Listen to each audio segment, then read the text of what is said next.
to say good evening to everyone, good Sunday evening, and I wanted to perhaps just get a foundation set for where we're going with this wellness channel. Thank you so much for listening. I appreciate it, and I'll be explaining quite a bit over the next several weeks about exactly what we're doing, and hopefully be able to archive these videos and people can refer back to them in time. So welcome. Let me introduce myself and explain why I'm showing this cherry blossom. First of all, I love cherry blossoms. That's one of the reasons I'm showing it. But the main reason is because I'm a nurse, and I have been a nurse for over 30 years. I also have a master's degree in health promotion, disease prevention, and so it's one of my passions.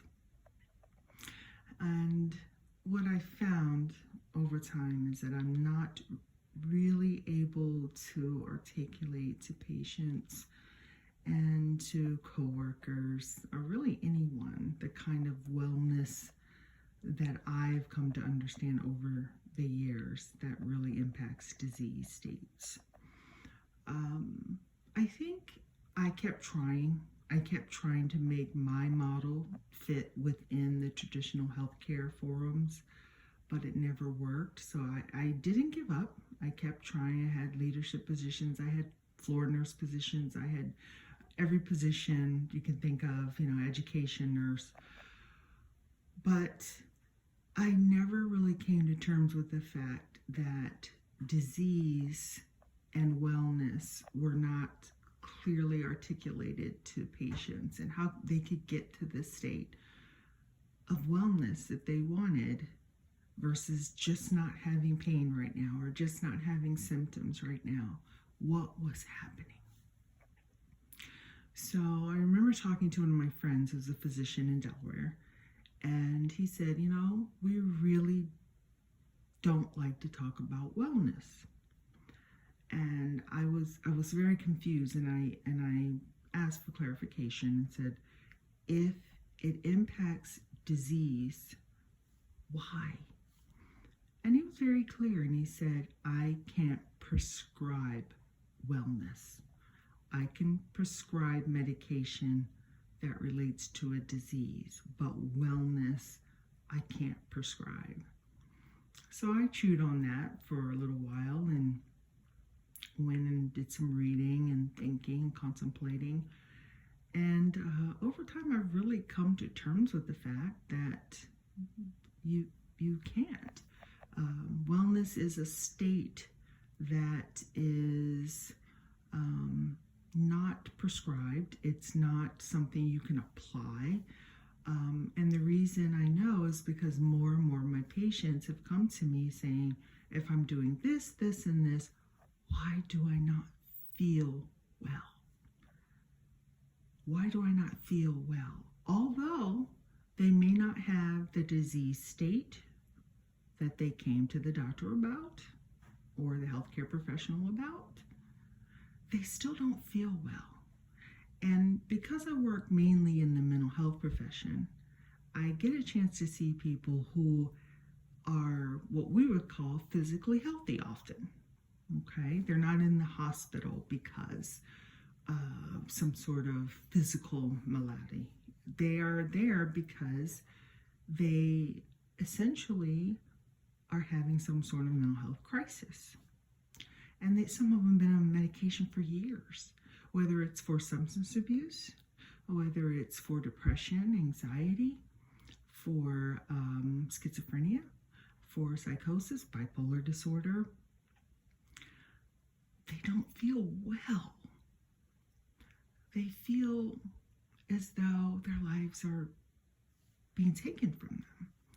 So we love to talk, and in the position that I'm in now, I do have a bit more time to be able to talk with patients and really glean information from them about what's happening here, what is going on. And I call this my research, by the way. And in my research, I have found that people are at a point of exhaustion. People are in a point now, or at a point now, where they know that this crisis has exposed that they're not well, irregardless of whether they get their medication and get it on time. There's another level of wellness that they're not touching upon because they weren't able to do their wellness care, whether it be church, gym, meeting with friends, going for walks, getting out with the dog, just whatever built their financial wellness was not there because many jobs have been impacted, unfortunately. There's grief that's unresolved. You have people who have had family members and friends die and they can't even begin the grief process because they weren't able to go to the hospital. I can't tell you the last time there's been visitors at my hospital. You know about last time, maybe January of last year. So people and patients are people who are just at a crisis state, regardless of what disease process they're looking at. People are at a point now that wellness is really at stake, and they're afraid. They're frightened. And I do a lot of soothing, and I do a lot of hand-holding. I'm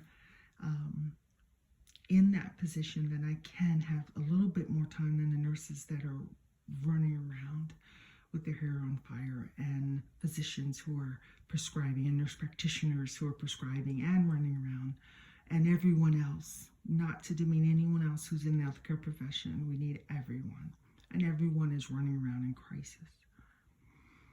But what I'm seeing in my research is that wellness is at stake, whether it's physical, emotional, spiritual, financial. All components of wellness are on the line with the COVID crisis, with financial crisis, with not being able to connect, without being validated, without someone to touch and agree that, yes, I am an important contributor to this world for what I like to call some sort of communal impact. This doesn't come in a pill. Community doesn't come in a pill. So what I decided to do was to start this wellness, essentially vlog, and be able to share with you some of my insights. I look forward to, as time goes on, being able to take calls, etc.